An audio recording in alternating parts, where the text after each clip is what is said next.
नमस्कार, आप देख रहे हैं प्राइम टाइम। मैं हूं नगमा। यूक्रेन पर रूस के हमले का 19वां दिन है। इस बीच रूस और यूक्रेन के वार्ताकारों के बीच वीडियो कॉन्फ्रेंस के जरिए चौथे दौर की बातचीत अब कल टल गई है। यूक्रेन के राष्ट्रपति वोलोदिमिर ज़ेलेंस्की के मुताबिक उन्होंने अपने प्रतिनिधियों से कहा है कि वो रूस के राष्ट्रपति के साथ उनकी बातचीत का रास्ता साफ करें।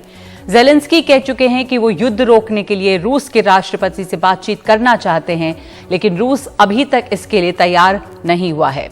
इस बीच यूक्रेन रूस पर लगातार आरोप लगा रहा है कि वो हमले के दौरान उसके नागरिक ठिकानों को भी निशाना बना रहा है। आए दिन रिहायशी इलाकों में ऐसे हमलों की तस्वीरें सामने आ रही हैं। आज एक बार फिर ये तस्वीर दुनिया भर के मीडिया में छाई हुई है। ये तस्वीरें उस गर्भवती महिला की हैं जो बीते बुधवार को यूक्रेन के दक्षिणी पूर्वी तटीय शहर मारियोपोल के एक अस्पताल पर हुई रूसी बमबारी में घायल हो गई थी। बचावकर्मी अस्पताल पर बमबारी में घायल इस महिला को स्ट्रेचर पर लिटाकर एक अस्थायी अस्पताल में ले गए। वहां उसने एक बच्चे को जन्म दिया, लेकिन उसे बचाया नहीं जा सका। इसके कुछ देर बाद महिला ने भी दम तोड़ दिया। मारियोपोल के अस्पताल में हुए उस हमले में इस महिला के साथ कई और मरीज भी घायल हुए थे, जबकि 3 लोगों की मौत हो गई थी अस्पताल पर हुए इस हमले में। ये खबर पश्चिमी मीडिया में नागरिक ठिकानों पर रूसी हमले के तौर पर काफी चर्चा में रही है। उधर रूस ने इसे एक फर्जी खबर बताया है, लेकिन मौके पर मौजूद कई पत्रकारों ने खबर के सही होने की पुष्टि की है। मारियोपोल पर रूसी सेना पिछले कई दिनों से लगातार भयानक हमले कर रही है। रूस की सेना मारियोपोल के पूर्वी इलाके पर कब्जा कर चुकी है, लेकिन पश्चिमी इलाका अभी यूक्रेन के कब्जे में ही है। ड्रोन से ली गई ये तस्वीरें मारियोपोल में हुए विध्वंस की कहानी कह रही हैं। ऊपर से साफ दिख रहा है कि किस तरह इमारतें धमाकों से बर्बाद हो चुकी हैं। टैंक और तोपों के हमलों की शिकार हुई कई इमारतों से धुआं निकल रहा है। मारियोपोल की हालत यह है कि हजारों लोग यहां बिना खाना पीना, बिना बिजली के जगह जगह फंसे हुए हैं। रविवार को यहां एक 9 मंजिला इमारत पर रूसी टैंकों ने फायरिंग की। इस इमारत में कई मेडिकल कर्मी शरण लिए हुए थे। इन तस्वीरों में काफी करीब से साफ नजर आ रहा है किस तरह रूसी टैंकों ने यहां पर बमबारी की है। यूक्रेन के राष्ट्रपति के एक सलाहकार के मुताबिक रूसी हमलों में अब तक मारियोपोल के 2500 से ज्यादा आम नागरिकों की मौत हो चुकी है। हालांकि रूस इन खबरों को गलत बताता है। मारियोपोल इस लिहाज से रूस के लिए काफी अहम है क्योंकि इस पर कब्जे के बाद रूस को क्राइमिया तक पहुंचने के लिए जमीनी रास्ता मिल जाएगा। क्राइमिया को रूस 2014 में ही छीन चुका है। उधर यूक्रेन की राजधानी कीव में भी हालात काफी खराब बने हुए हैं। कीव को रूस की सेना ने पश्चिम, उत्तर और उत्तर पश्चिम की तरफ से घेरा हुआ है। रूस की सेना कीव से करीब 25 किलोमीटर दूरी पर घेरा डाले हुए है। टैंक, तोप और रॉकेट लॉन्चरों से लैस उसकी सेनाएं इस तरह कीव को घेर चुकी हैं। ऐसे में कीव से काफी तादाद में आम नागरिक शहर छोड़कर भाग चुके हैं या भाग रहे हैं। हालांकि रूसी सेना को यहां पर काफी प्रतिरोध का सामना करना पड़ रहा है और उसके खिलाफ यहां यूक्रेन की सेना ही नहीं, उसके नागरिकों ने भी मोर्चा खोला हुआ है। उन्होंने रूसी सेना को रोकने के लिए रास्तों में कई बाधाएं खड़ी कर दी हैं, कई जगह बैरिकेडिंग की है। कीव के रिहायशी इलाकों पर भी रूस की बमबारी और हवाई हमले जारी हैं। इस बीच यूक्रेन की राजधानी कीव के करीबी कस्बे इरपिन में 50 साल के एक अमेरिकी पत्रकार ब्रेंट रेनो को मार दिया गया। उन्हें गोली लगी है। यूक्रेन का कहना है कि रूसी सेना ने उनकी हत्या की है। यूक्रेन युद्ध में अब तक ये दूसरे पत्रकार की मौत है। इससे पहले हमले की शुरुआत में एक टीवी टावर पर रूस के हमले में यूक्रेन के एक कैमरा ऑपरेटर की मौत हो गई थी। रूस अब यूक्रेन के पूर्वी इलाकों को भी अपना निशाना बना रहा है। रविवार की सुबह रूस ने अपनी लंबी दूरी की मिसाइलों से पोलैंड बॉर्डर के काफी करीब यूक्रेन के यावोरिव मिलिट्री बेस पर हमला किया। ये एक सैन्य प्रशिक्षण संस्थान है जहां यूक्रेन और अन्य देशों के सैनिकों को प्रशिक्षण दिया जाता है। रूस का दावा है कि इस हमले में उसने 180 विदेशी लड़ाकों को मार गिराया है जो उसके खिलाफ युद्ध में हिस्सा लेने की तैयारी कर रहे थे। रूस का यह हमला इस मायने में अहम है कि ये इलाका पोलैंड सीमा से कुछ ही किलोमीटर की दूरी पर है और पोलैंड नेटो में शामिल देश है, और अगर रूस गलती से कोई हमला नेटो देशों की सीमा में करता है तो इससे युद्ध के यूक्रेन से बाहर फैलने की आशंका बढ़ जाएगी और अमेरिका के कुछ सेना नेटो के जो सदस्य देश हैं उसमें तैनात भी है। यूक्रेन पर रूसी हमले की ताजा स्थिति को नक्शे के जरिए समझने की कोशिश करते हैं और देखते हैं कि रूसी सेना कहां तक पहुंच गई है। रूस ने 24 फरवरी को यूक्रेन पर 3 दिशाओं उत्तर, दक्षिण और पूर्व से हमला बोला। यह हमला जमीन के रास्ते, हवा के रास्ते और समुद्र के रास्ते किया गया। गाढ़े रंग से जो जगह आप देख रहे हैं उन पर रूस का कब्जा हो चुका है और जहां शेडेड इलाका है वहां पर रूसी सेना मौजूद है और कब्जे की कोशिश कर रही है। उत्तर, पूर्व और दक्षिणी यूक्रेन में कई इलाकों पर रूसी सेना ने कब्जा जमा लिया है। रूसी सेना उत्तर, उत्तर पूर्व और पश्चिम की ओर से राजधानी कीव पर पिछले कई दिनों से घेरा डाले हुए है और अब उसे चारों ओर से घेरने की कोशिश कर रही है। इस ओर से अभियान थोड़ा धीमा जरूर रहा है, लेकिन रूसी सेना अब कीव से बस 25 किलोमीटर की दूरी पर है। अब देखते हैं रूसी सेना को अभी तक सबसे ज्यादा कामयाबी कहां मिली है। दक्षिण में मिली है और यहां उसका अभियान भी बहुत तेज रहा है। वो दक्षिण यूक्रेन से पूर्व की ओर, क्राइमिया से पश्चिम की ओर बढ़ चुका है। दक्षिण पूर्व में मारियोपोल शहर आता है जिसे रूस की सेना ने पूरी तरह से घेरा हुआ है। यहां के हालात क्या हैं ये हम आपको अभी तस्वीरों के जरिए बता चुके हैं। यहां सैकड़ों लोगों के अब तक मारे जाने की खबर है। उधर पूर्वी यूक्रेन के कई इलाकों में रूस ने हवाई हमले किए हैं। डोनेट्स्क इलाके में लड़ाई जारी है। रविवार को यहां एक इमारत पर हमला किया गया जिसमें 500 से ज्यादा शरणार्थियों ने शरण ली हुई थी। इनमें करीब 200 बच्चे थे। करीब के पुल से इस इमारत को निशाना बनाया गया। पूर्व में ही नीप्रो इलाका भी पिछले दिनों से रूस के निशाने पर है। यह इलाका रणनीतिक लिहाज से अहम है क्योंकि दक्षिण और पूर्व से आ रही रूसी सेनाएं यहीं पर मिलेंगी। रूस खार्किव इलाके में भी अपनी सैनिक कार्रवाई को पहले की तरह अंजाम दे रहा है।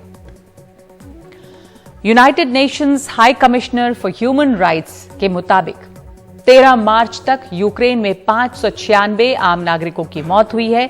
1067 घायल हैं। इनमें काफी महिलाएं, बच्चे शामिल हैं, लेकिन ये तादाद इससे कहीं ज्यादा हो सकती है क्योंकि जमीन की वास्तविक सच्चाई अभी पूरी तरह से सामने नहीं आई है।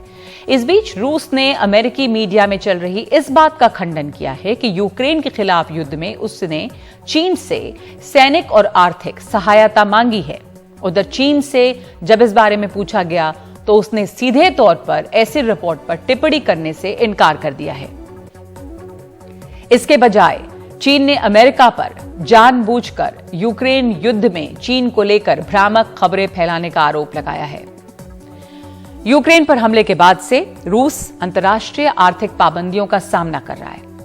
अमेरिका समेत तमाम पश्चिमी देशों ने रूस पर आर्थिक पाबंदियों का शिकंजा कस दिया है, जिसका सीधा असर ये दिख रहा है कि रूस में कई जरूरी सामानों की किल्लत होने लगी है। रूस में महंगाई दर 20% पर पहुंच गई है, जो बीते करीब 3 दशक में सबसे ज्यादा बताई जा रही है। रूस के बैंकों के अंतर्राष्ट्रीय कामकाज पर पाबंदियां लग गई हैं। कई विदेशी कंपनियों ने रूस में अपना काम बंद कर दिया है। रूस के डॉलर में कारोबार करने पर भी रोक लगा दी गई है। विदेशों में रूस का करीब 300 अरब डॉलर का फॉरेन एक्सचेंज फ्रीज कर दिया गया है। ऐसे में यह चर्चा चल रही है कि क्या चीन और भारत रूस को इन पाबंदियों से बचाने में मदद कर सकते हैं। इस बीच आज एक खबर यह आई कि भारत रूस के साथ व्यापार में रुपए में भुगतान करने पर विचार कर रहा है। भारत का रूस के साथ करीब 11 अरब डॉलर का द्विपक्षीय व्यापार है। रूस पर अंतर्राष्ट्रीय पाबंदियों से उसके आयात और निर्यात से जुड़ी सप्लाई चेन भी बाधित हुई है। ऐसे में रूस को भुगतान रुपए में करने का क्या अर्थ निकलता है, इस पर चर्चा करेंगे और हमारे साथ मौजूद हैं प्रोफेसर संतोष मेहरोत्रा, जो यूनाइटेड किंगडम की यूनिवर्सिटी ऑफ बाथ में विजिटिंग प्रोफेसर हैं। स्वागत है आपका प्रोफेसर मेहरोत्रा। सबसे पहले ये रूपी रूबल ट्रेड जो है वो क्या है, ये हमें आप समझाइए, ये कैसे होगा। ये देखिए, अधिकतर भारत का जो ट्रेड है वो डॉलर में होता है या पाउंड में होता है, येन में होता है। मगर ये मैं आपको जान करके शायद खुशी होगी या रोचक बात है कि भारत और रूस के बीच में बहुत दशकों तक, जब तक सोवियत संघ था तब तक रूबल और रुपए का ही लेन देन होता। वो लेन देन तभी खत्म हुआ जब 91 में सोवियत संघ खत्म हुआ। तो ये तो एक बहुत ही अजीबोगरीब स्थिति है कि एक युद्ध चल रहा है जिसकी वजह से डॉलर की कमी रूस को है। इस समय डॉलर की कमी भारत को नहीं है, डॉलर की कमी रूस को है। इस वजह से इसमें कोई ताज्जुब नहीं है कि ये निश्चय लिया जा सकता है और ये दोनों देशों के हित में होगा कि जो आयात निर्यात है वो चलता रहे और उसका भुगतान रुपए में हो, जिसमें डॉलर का इस्तेमाल ही ना हो, क्योंकि जाहिर है रूस के पास डॉलर की इस समय तो ये जो नहीं। रूपी रूबल ट्रेड एक बार फिर से भी चर्चा में है। हालांकि ये कोई नई बात नहीं, जैसा आपने बताया कि ये पहले भी था और ये अरेंजमेंट हुआ था जब इंडो सोवियत ट्रेड एग्रीमेंट हुआ था 1953 में, तो ये चल रहा था। अब ये बताएं कि ये अब अगर अभी शुरुआत इसकी दोबारा होती है तो इसके क्या इसका तरीका क्या होगा, इसका मैकेनिज्म क्या होगा, किस तरह से ये हो पाएगा? रशियन बैंक को यहाँ अकाउंट खुलना होगा, कैसे होगा ये? जी, आप वजह फरमा रही है कि होगा यही कि रशियन बैंक्स का अकाउंट तो यहाँ है ही है, मगर उसमें लेन देन अभी तक डॉलर में होता है, मगर वो डॉलर की जगह रुपए में होगा। तो जो अब जैसे हम आयात करते हैं कुछ चीजें, तो उनका भुगतान हम रुपए में कर देंगे, और जो रूस अगर हमसे आयात करता है तो उसका भुगतान क्या नाम है, रूस रूबल में कर सकता है या वो असलियत में रुपए में कर सकता है। बड़ी सीधी सी बात है। तो जो बकाया होगा, जैसे नेट एक्सपोर्ट या नेट इंपोर्ट होगा, उसका भुगतान आखिर में जा करके डॉलर में हो जाएगा जब ये युद्ध खत्म हो जाएगा। तो ये की प्रक्रिया मुझे लगता है कि ये टेम्पररी होगी जी, ये चलती रहने वाली बात नहीं है, इस समय काम चलाने वाली बात है। तो ये कोई बड़ा मुश्किल काम नहीं है, क्योंकि इसका एक इतिहास है और हमारे देश में और रूस में भी ऐसे लोग अभी भी हैं मौजूद जो जिसकी सारी याददाश्त होगी। तो ये बिल्कुल सही कहा आपने कि ये पुरानी कहानी है, क्यों ये सेटअप हुआ था। लोगों को याद भी होगा कि कैसे काम होता था। लेकिन अब जब ये ग्लोबल बैंकिंग सिस्टम स्विफ्ट से रूस को बाहर किया गया और रूस में तमाम प्रतिबंध लगे हैं, तो स्विफ्ट का क्या विकल्प है, किस तरह के ऑल्टरनेटिव्स हैं? भारत है, रशिया है और चीन है, ये एक ऑल्टरनेटिव पे काम करते रहे हैं पहले भी, महामारी के पहले भी। लेकिन कुछ एक इसमें कहीं कि किसी एक बात पे सहमति अब तक नहीं बनी थी, हालांकि कुछ प्रोग्रेस इस पे हुआ है। जी देखिए, जहां तक चीन का सवाल है तो चीन का ट्रेड तो जितना भी सारे देशों के संग है, भारत के संग भी जो है जी, वो डॉलर्स में ही चलता है। वो उसकी उनकी जो रेनमिनबी है, उनकी करेंसी जो है वो तो अंतरराष्ट्रीय करेंसी है नहीं, और रुपया भी अंतरराष्ट्रीय करेंसी नहीं है। तो उसमें कोई अंतर नहीं आने वाला है नागवा जी।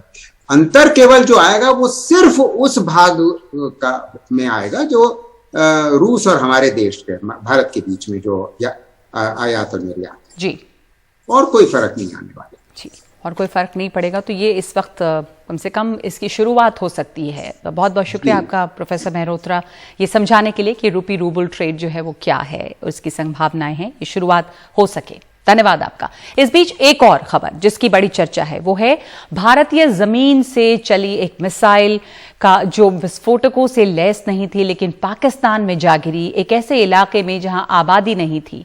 भारत की ओर से इस मामले में बीते शुक्रवार को जो स्पष्टीकरण आया उसमें कहा गया कि रूटीन मेंटेनेंस के दौरान तकनीकी गलती से मिसाइल चल गई। बयान में कहा गया कि भारत सरकार ने इस मामले को गंभीरता से लेते हुए कहा है कि इसका गंभीरता से संज्ञान लिया गया है और मामले की एक उच्च स्तरीय जांच का आदेश दिया गया है।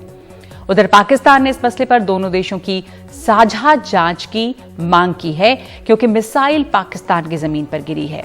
पाकिस्तान के मुताबिक ये मिसाइल सिरसा से छोड़ी गई और पाकिस्तान के मियां चन्नू में गिरी। दावा है पाकिस्तान का कि उसके एयर स्पेस में ये मिसाइल 100 किलोमीटर तक अंदर गई। तो इससे कई सवाल खड़े होते हैं। क्या मिसाइल में टारगेट के कोऑर्डिनेट्स डाले गए थे? चूंकि ये कहा जा रहा है कि मिसाइल ने बीच में ही फ्लाइट कोर्स बदला। क्या इस मिसाइल में गलती से लॉन्च होने की सूरत में कोई सेल्फ डिस्ट्रक्ट मोड ऑन था?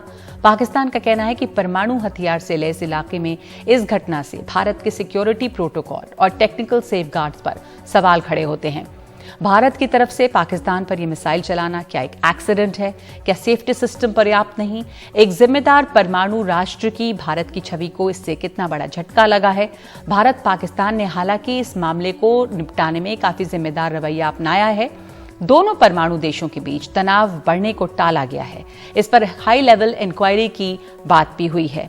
और इस मुद्दे पर बात करने के लिए हमारे साथ मौजूद हैं रणनीतिक मामलों के विशेषज्ञ ब्रह्मा चलानी। ब्रह्मा, बहुत बहुत धन्यवाद आपका समय देने के लिए। और सबसे पहले मैं आपसे ये जानना चाहूंगी कि जिस तरह की ये घटना हुई है और जो भारत सरकार का बयान रहा है, आपकी उस पर क्या टिप्पणी है? और एक रिस्पॉन्सिबल न्यूक्लियर नेशन होने के जो भारत की इमेज है, जो छवि है, उसे इससे क्या फर्क पड़ा है? एक गलती हुई, इसको सरकार कह रही है एक टेक्निकल मैलफंक्शन हुआ। गलती क्यों हुई, होनी तो नहीं चाहिए, पर हुई, क्यों हुई, ये तो कोर्ट ऑफ इंक्वायरी बताएगा। पर अगर पाकिस्तान से इस तरह की गलती होती या चीन से इस तरह से गलती होती, क्या वो एडमिट करते कि उनके तरफ से एक गलती हुई है? जिस तरह से भारत ने एक पब्लिक स्टेटमेंट इशू किया, एक्नॉलेज किया कि गलती हुई है और एक इंक्वायरी इंस्टीट्यूट की, चीन और पाकिस्तान इस तरह की ट्रांसपेरेंसी नहीं दिखाते। अगर हिंदुस्तान चाहता तो इस बात को छुपा भी सकता था, सिर्फ ये कह सकता था कि जो पाकिस्तान का एलिगेशन है वो भारत इन्वेस्टिगेट कर रहा है। इसके बियॉन्ड और कुछ बोलने की जरूरत नहीं थी। मगर भारत ने एक ट्रांसपेरेंट स्टैंडर्ड के बेसिस पर एक स्टेटमेंट इशू किया और पाकिस्तान को भी कॉन्फ्रेंस में लिया, तो ये अच्छी बात है। पर ये सही कहा आपने कि भारत ने ट्रांसपेरेंसी दिखाई है। अगर चीन या पाकिस्तान इस तरह की गलती करते तो क्या उनका रिस्पॉन्स होता? पर जो भारत की तरफ से बयान रहा है वो आपको लगता है कि काफी है? पाकिस्तान ने इसके ऊपर साझा जांच की मांग की है क्योंकि मिसाइल पाकिस्तान के जमीन पे गिरी है। और दूसरे ये भी सवाल उठते हैं सेफ्टी और सिक्योरिटी पे कि अगर दो ऐसे देश हैं, नेबर्स हैं, लेकिन दोनों के बीच में लगातार तनाव रहता है, तो एक रिस्पॉन्सिबल न्यूक्लियर स्टेट की जो बात है, अगर इस तरह की गलती भी होती है तो ये कितनी खतरनाक हो सकती है? तो डिफेंस सेफ्टी के मसले पर ये काफी सारे सवाल खड़े करती है। आप ठीक कह रहे हैं, मगर दो बातें बहुत ही इंपॉर्टेंट हैं। एक तो ये नॉन न्यूक्लियर मिसाइल था, वो भी एक तरह का छोटा मिसाइल था। इसका जो वॉरहेड है सिर्फ 200 किलोग्राम का वॉरहेड है। एक बिल्डिंग को डिस्ट्रॉय कर सकता है या एक टैंक को, कोई शहर को डिस्ट्रॉय नहीं कर सकता ये ब्रह्मोस मिसाइल। तो एक इस तरह का मिसाइल गलती से पाकिस्तान के एयर स्पेस में घुसे, ये तो आश्चर्य की बात है। पर दूसरा सरप्राइज ये है कि पाकिस्तान कहता है कि ये मिसाइल जो एक लो फ्लाइंग मिसाइल है, क्रूज मिसाइल है, तो ये बहुत ही लो फ्लाई करता है। और पाकिस्तान की तरफ से आपको पता है कि कई सारे ड्रोन्स भारत के एयर स्पेस में घुसे हैं पिछले 2 सालों में, पंजाब में स्पेशली। मगर अगर पाकिस्तान की ये बात सच है कि ये इंडियन मिसाइल 100 किलोमीटर पाकिस्तान के एयर स्पेस के अंदर घुसा, तो पाकिस्तान ने इसको काउंटर नहीं किया, इसको न्यूट्रलाइज नहीं किया। इसका मतलब कि पाकिस्तान का जो एयर डिफेंस सिस्टम है इतना केपेबल नहीं है, क्योंकि अगर कोई मिसाइल एनिमी देश से आपके एयर स्पेस में 100 किलोमीटर घुस जाए और आप सिर्फ देखते रहे, तो इसका मतलब है कि आपका एयर डिफेंस सिस्टम काफी कमजोर है। जी जी, ये बात सही है। पर एक मैं और इस पर पूछना चाहती हूँ आपसे सवाल कि अगर हम ये ऐसा देखें कि दोनों देशों के बीच में जो ये घटना हुई वो और ज्यादा बात जो है बढ़ सकती थी या तनाव बढ़ सकता था। भारत और पाकिस्तान दोनों ने ही जिस तरह से इस मामले को एक डील किया है, उस पर आप क्या कहेंगे? एक मैच्योरिटी दिखी है? देखिए, पाकिस्तान का जो लो की रिस्पॉन्स रहा है वो रिफ्लेक्ट करता है कि एक तो पाकिस्तान बहुत सरप्राइज रहा कि इंडिया ने रेडिली एडमिट किया कि गलती हुई भारत की तरफ से, जिस तरह से ये मिसाइल एक्सीडेंटली पाकिस्तान के अंदर घुसा। तो इस सरप्राइज के बजाय पाकिस्तान का रिएक्शन काफी लो की रहा, नहीं तो बहुत शोर मचाता पाकिस्तान। तो ये अच्छी बात है, एक मैच्योरिटी दिखाई दी कि पाकिस्तान ने अपना जो रेटरिक है काबू में रखा। मगर जो टेक्निकल मैलफंक्शन क्यों हुआ, ये बहुत जरूरी बात है, क्योंकि ब्रह्मोस तो एक बहुत ही बढ़िया मिसाइल है, लॉन्च ऑन वार्निंग मिसाइल है। तो इस तरह का टेक्निकल मैलफंक्शन नहीं होना चाहिए। तो ये जो कोड ऑफ इंक्वायरी सरकार ने इंस्टीट्यूट की है, इसकी जो फाइंडिंग है बहुत ही इंपॉर्टेंट होगी क्राइसिस स्टेबिलिटी के लिए। जी जी जी, धन्यवाद आपका ब्रह्मचलानी। इसकी जो इंक्वायरी है वो बहुत महत्वपूर्ण होगी इस लिहाज से कि जानना है कि आखिर ये टेक्निकल गलती जो है या जो मैल फंक्शन है वो क्यों हुई, क्योंकि भारत के अपने सेफ्टी प्रोटोकॉल्स के लिहाज से ये बहुत ज्यादा अहम है। पर दोनों देशों ने इसमें काफी मैच्योरिटी दिखाई है। धन्यवाद आपका ब्रह्मचलानी से समझाने के लिए कि इसके क्या मायने हैं। तो इस वक्त हम प्राइम टाइम में एक ब्रेक ले रहे हैं।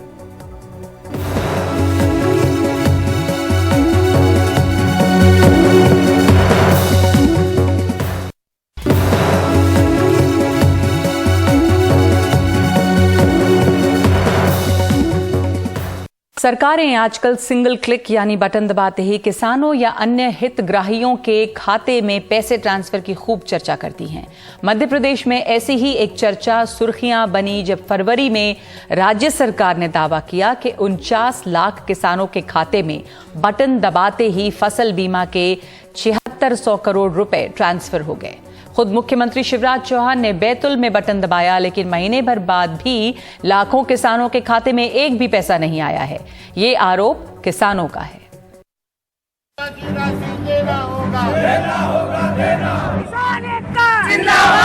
श्री दशरथ उघड़े जी 67,816 रुपए। 49,85,000 किसानों को 7,618 करोड़ रुपए की राशि आज सिंगल क्लिक से आपके खातों में भेजी गई है। हमको न्याय चाहिए, हमको बीमे के ये तारीख चाहिए। श्री रामू धुर्वे जी 37,000 रुपए। आप हर साल बीमा जमा करते हो प्रीमियम? हाँ करते हैं, लेकिन अभी तक मिला है? कितनी बार मिला है? अभी नहीं मिला। 71,382 श्री धनंजय कुमार कुम्भारे। कितना पैसा आपको? नहीं आया, कुछ भी नहीं आया। हर एक शहर को हम आगे बढ़ाएंगे। मेरे इस अभियान में आपका साथ दीजिए। कोई बीमा राशि नहीं, कोई मुआवजा नहीं, कुछ नहीं। श्री चिरंजी लाल नागले जी 78,300। 12 फरवरी को बैतूल में ऐलान हुआ कि 49,85,000 से ज्यादा किसानों के खाते में 7,618 करोड़ रुपए से अधिक की फसल बीमा राशि पहुंच गई है, यानी प्रति किसान लगभग 15,282 रुपए। 49,85,000 किसानों को 7,618 करोड़ रुपए की राशि आज सिंगल क्लिक से आपके खातों में भेजी गई है। 49,50,000 रुपए। मुख्यमंत्री ने बैतूल में कहा कि करोड़ों की राशि भेज दी गई, लेकिन बैतूल से हमारे साथी अकील बताते हैं कि कुछ दिनों पहले किसानों ने फसल बीमा की रकम को लेकर प्रदर्शन किया। 25 किलोमीटर पैदल चलकर आए, 1 घंटे चक्का जाम रखा। उन्होंने बोला अधिकारियों ने कि तुम बीमा राशि कटवाओ, तुम्हारा सोयाबीन डूब जाएगा, तुम्हारा मक्का डूब जाएगा, तो इसमें तुमको फसल का बीमा मिलेगा गवर्नमेंट तरफ से। ऐसा कह के सब मजदूरी कर करके हमने बीमा भी कटवा दिया, हमने सब कुछ कर दिया। आज हमको मुआवजा देना कहीं नहीं। समस्या यह है भाई साहब कि हमारे 11 पंचायत चुले ब्लॉक में ऐसी हैं जिन्हें निरंक बता दिया गया है। बीमा राशि 1 रुपया नहीं मिली है। 2014 से बीमा राशि भरते आ रहे हैं, लेकिन अभी तक बीमा का लाभ हमको नहीं मिल पाया। धार से अमीन ने बताया कि गरड़ावद के किसान राम सिंह कहते हैं उन्हें सिर्फ डमी चेक मिला, पैसे नहीं। वहीं सादलपुर के तूफान सिंह का दावा है कि उन्हें बहुत कम राशि मिली, डमी चेक पर जो पैसा लिखा था वो नहीं। प्रधानमंत्री फसल बीमा की जो राशि स्वीकृत की गई, मुझे डमी चेक धार विधायक महोदय के द्वारा दिया गया था, उसका अभी तक मेरे खाते में पेमेंट नहीं आया है। मेरे खाते में सिर्फ 40,300 रुपये डाले गए हैं। राजधानी भोपाल से करीब 200 किलोमीटर दूर आगर मालवा जिले के भदवासा गांव के लाल सिंह और चिकली गोयल के शिवलाल अपनी पारिवारिक जमीन पर पुश्तैनी खेती करते हैं। उन्होंने हमारे साथी जफर मुल्तानी को बताया कि बीमा की राशि का प्रीमियम जमा किया। मुख्यमंत्री के ऐलान के बाद उम्मीद थी कि दम तोड़ दी खेती को कुछ सहारा मिलेगा, लेकिन आस टूट गई।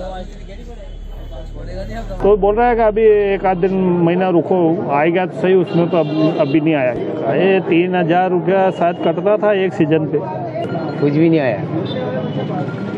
आपने बैंक जाकर चेक किया? हाँ, चेक किया था, नहीं दिया हमने। आप हर साल बीमा जमा करते हो प्रीमियम? हाँ, करते हैं। लेकिन अभी तक मिला है? कितनी बार मिला है? अभी नहीं मिला।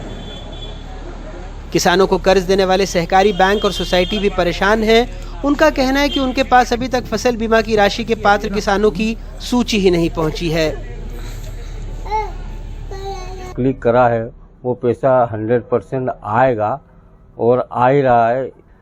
और जो ऋणी सदस्य हैं उनका पेमेंट आ रहा है। ये लोन खाते में आ रहे थे, परंतु अपने उनके